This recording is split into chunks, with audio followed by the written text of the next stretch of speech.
जंगल में एक रात हुई, हल्की हल्की बात हुई। दरख्तों पर चांदनी छाई, तो चली सब नींद में आई। तभी अचानक आवाज हुई, वो गूंज गई। बंदर जागा हैरान हवा, बोला ये क्या है? ओहो वहाँ भूत निकला, प्यारा सा चमकता दमकता हल्का सा। हंसते हुए बोला यार मैं तो आया खेल को आज। बंदर बोला डर तो नहीं, खुद बोला अरे पलक नहीं।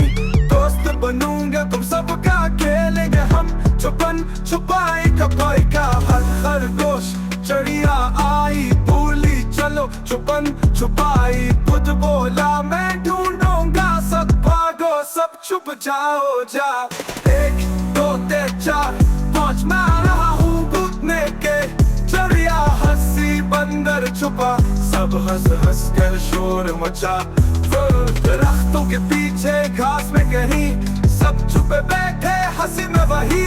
खुद बोला मिल गया बंदर, सब बोले वाह वाह शानदार। खेल के बाद सब बैठ गए, भूत भी आया हंसने लगे। बोले चलो कुछ पीते हैं, जो मंगाओ मजे लेते हैं। चल खेल के बाद गाना गाए, दोस्ती है सबसे प्यारी। भूत बोला कल फिर आओ, होगी फिर से मौज हमारी।